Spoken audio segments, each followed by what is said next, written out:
Takže ahojky lidi, vítám vás u jedné z creepypast na tomhle kanále a jmenuje se Zaznamenal jsem něco velmi zvláštního.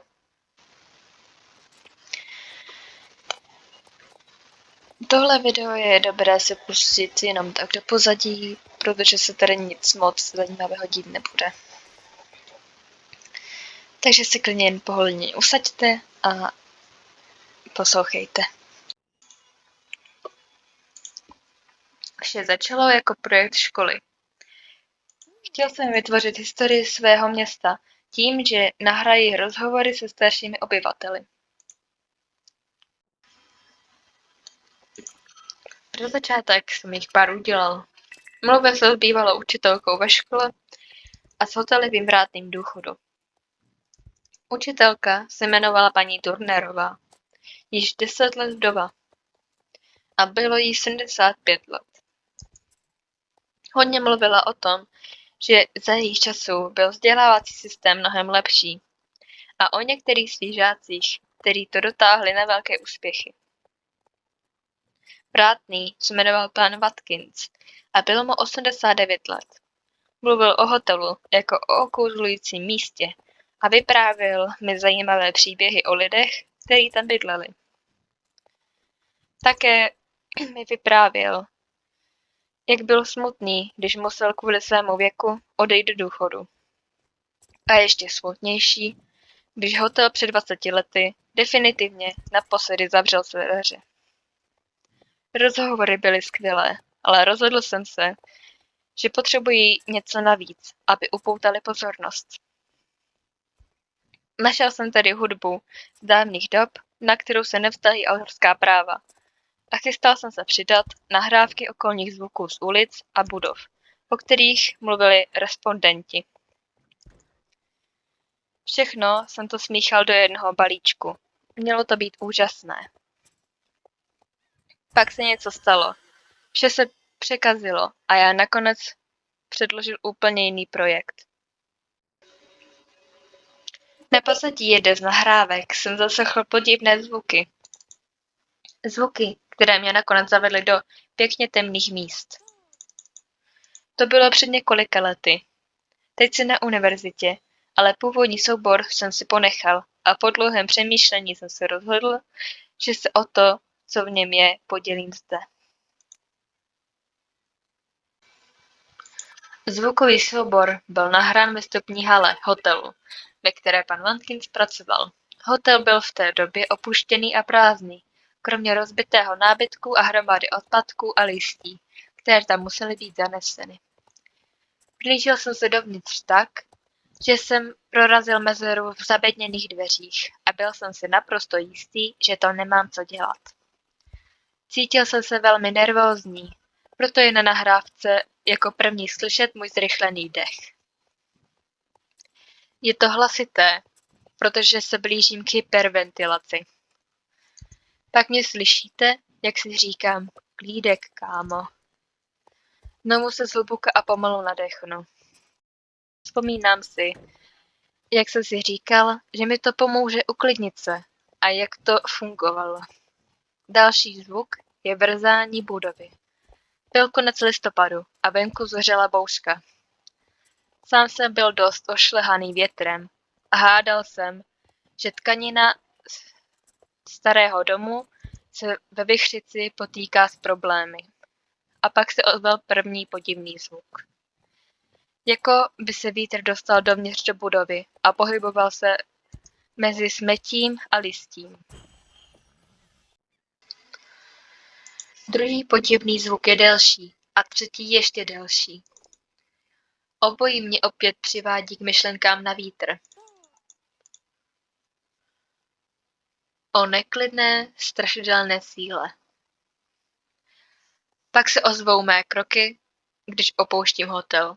Zde nahrávka končí.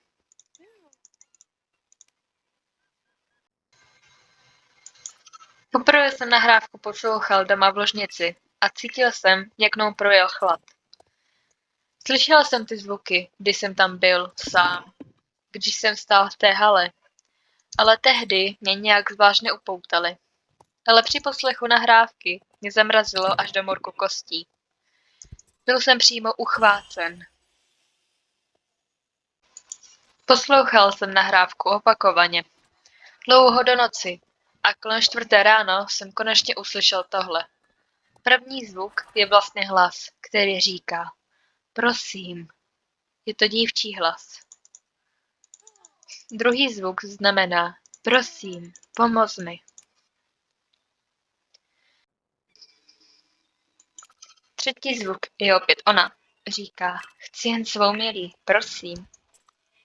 Čím déle jsem nahrávku poslouchal, tím víc jsem byl přesvědčen, že to je to, co tam bylo zachyceno. Tu noc jsem vůbec nespal a druhý den ve škole jsem se nedokázal soustředit na vyučování. Částečně proto, že jsem byl vyčerpaný, ale spíše proto, že jsem myslel jen na ten hlas na nahrávce. Co to bylo? Jak je to možné? V opuštěném hale jsem byl úplně sám. Byla to pro mě záhada, které jsem byl odhodlán přijít na kloup. Rozhodl jsem se, že nejlepší bude začít tím, že se vrátím za vrátným, panem Watkins, a zeptám se ho, jestli mu slova na nahrávce něco náhodou neříkají. Žil v domově pro seniory a vypadal ještě křehčeji, než když jsem s ním vedl rozhovor. Staromódně mi podal ruku, usmál se na mě a vyzval mě, abych se posadil. Usadil jsem se do křesla naproti němu a řekl mu, co se stalo. Pak jsem se ho zeptal.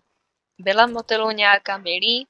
Možná byla členkou personálu nebo stálým hostem. A když jsem to udělal, všechno se změnilo. Úsměv mu zmizel z tváře a nedíval se mi do očí. Pak začal křičet na jednoho z ošetřovatelů a začal říkat, že ho obtěžují a že chce, abych i hned odešel. Vyhnali mě odtamtud 2krát tak rychleji.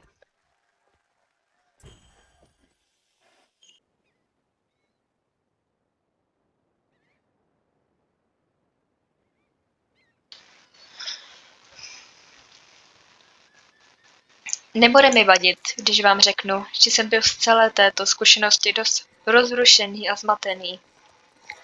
Očividně jsem ho naštval a přál jsem si vědět, jak bych to mohl napravit.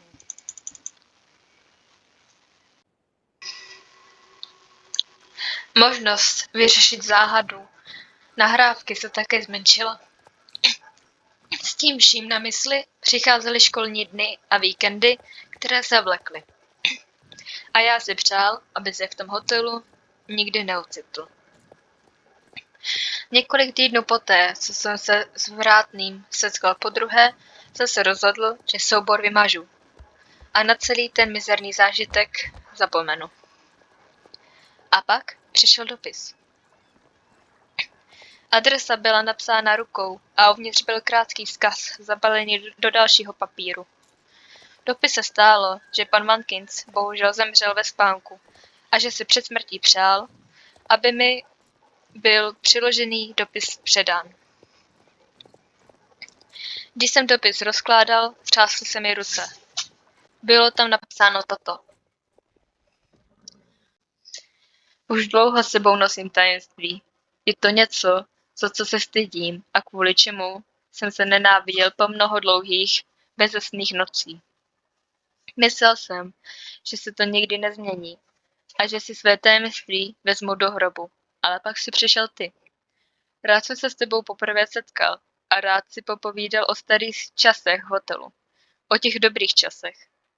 Když si pak za mnou znovu přišel, bylo to, jako by někdo vzal do ruky nůž a rozřízl mě, aby odhalil tajemství, které jsem v sobě nosil pohřbené.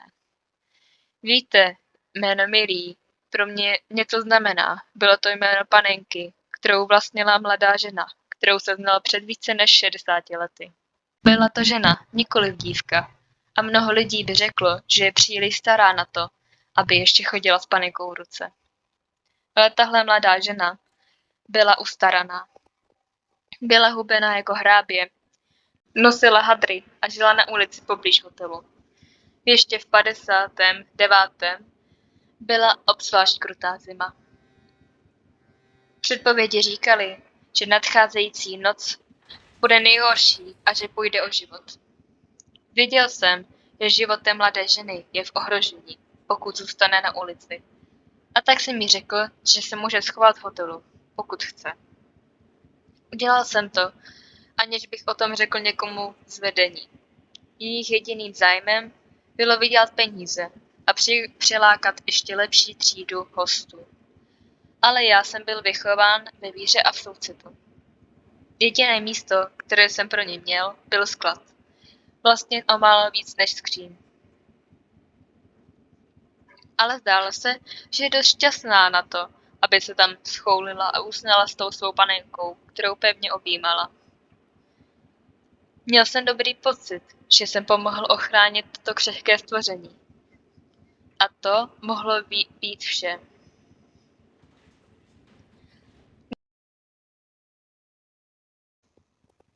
Noc uplynula a ona mohla odejít, aby nebyly žádné potíže. Jenže jeden ze zaměstnanců recepce, který měl ambice stát se šéfem, našel dívku tvrdě spící ve skladu a zavolal manažery. Bylo to těsně před začátkem mé směny. A když jsem přišel do práce, viděl jsem, že v hotelové hale je rozruch. Byla tam ta mladá žena, po tváři jí tekly slzy a stále dokola volala o pomoc. Pro svou milí. Nějak se od své panenky oddělila. Ale manažerům to bylo jedno. Vytáhli ji na ulici a nechali ji vzlikat a stále prosit o svou milí. Zlomilo mi to srdce a šel jsem panenku hledat, abych ji mohl vrátit. Ale ve skladu po ní nebylo ani památky a já se nemohl ptát, protože vedoucí byl rozhořený a vyhrožoval, že vyhodí toho, kdo tu ženu pustil do hotelu. Tak jsem to nechal být. Otočil jsem se k ní zády.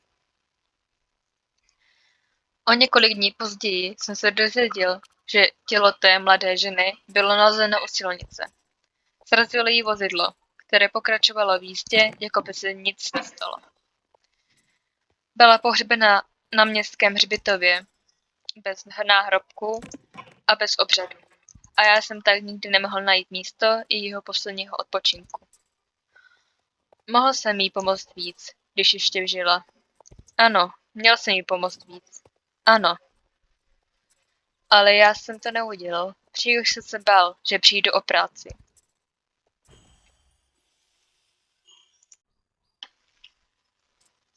Jsi ještě dítě a z toho, co jsme se párkrát potkali, mi připadá, že hodné dítě. Takže na tebe nechci přinášet své břemeno. Ale myslím, že máš právo znát pravdu.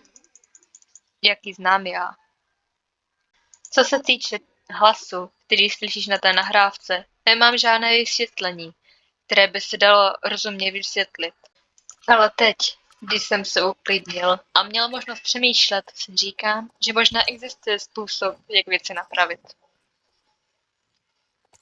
Pokud dostaneš tento dopis a dokážeš mi odpustit, jak jsi se k tobě zachoval, možná bys mě mohl znovu navštívit a můžeme si promluvit. Dopis byl podepsán. Vážím naději, William Watkins. Když jsem dočetl a složil hlavu do dlaní, rozplakal jsem se. Když jsem se probudil, myslel jsem, že konečně chápu, co se děje. Uvědomuji si, že spousta lidí tomu může pobrat jako nesmysl. A obávám se, že i kdyby si nahrávky poslechli,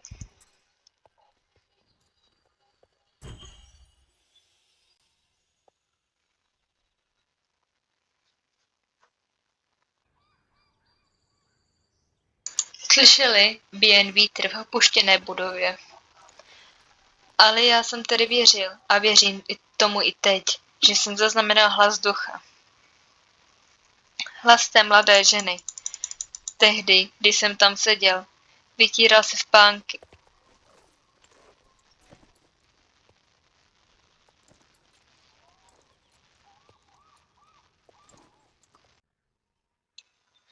Vytíral si spánek z očí a přál si, aby pan Watkins nezemřel dřív, než ho budu moci znovu navštívit. Jsem také věděl, co musím udělat dál.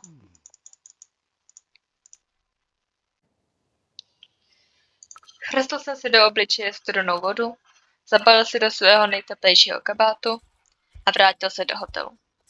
Znovu jsem vklouzl dovnitř rozbitými zabedněnými dveřmi a začal hledat. Tentokrát jsem nic nenahrával, jen jsem se probíral z prázdné místnosti do prázdné místnosti. Všude se vznášel prach a po podlaze pobíhaly desítky pavouků, jak jsem je vydušil.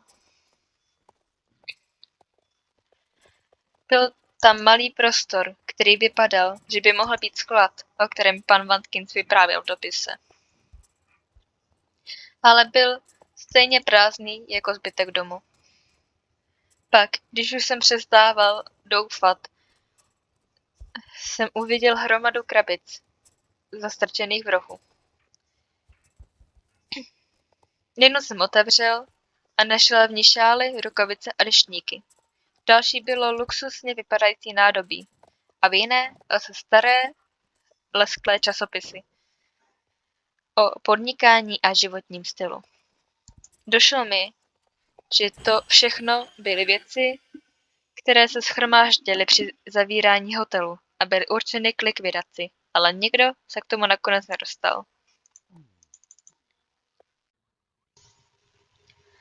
Otevřel jsem poslední krabici a srdce mi poskočilo radostí. Byla v něm panenka. Barva v jejím obličeji byla vybledlá a místy popraskaná a její šaty byly pomačkané a špinavé. Vytáhl jsem jí z krabice a řekl: Ahoj, milý. Pak jsem panenku strčil do kabátu a odešel z hotelu. Na městský hřbitov to byly 2 jízdy autobusem a dlouhá cesta pěšky. Bylo to schátralé místo. Některé náhrobky ležely na zemi a všude byl plevel. Bylo ticho. Viděl jsem jen pár lidí na druhé straně hřbitova, ale stejně jsem byl nervózní, že mě někdo uvidí a zeptá se, co tam dělám. Poklekl jsem a rukama jsem nabíral hlínu z volné půdy. Z kapsy kabátu jsem vytáhl panenku a vložil ji do díry, kterou jsem vykopal. Pak jsem ji opatrně přikryl sípkou zeminou a zavřel jí oči. Vzpomněl jsem si na tu mladou ženu a řekl jí, že Millie je teď tady a mohou být zase spolu. Postavil jsem se na nohy, očistil si džíny od hlíny a pomalu vyšel ze hřbitova. Bylo mi smutno, ale zároveň dobře. Udělal jsem správnou věc, pokud jsem to mohl posoudit, a doufal jsem, že pan Watkins by to cítil stejně. A teď už zbývala udělat jen jedna věc.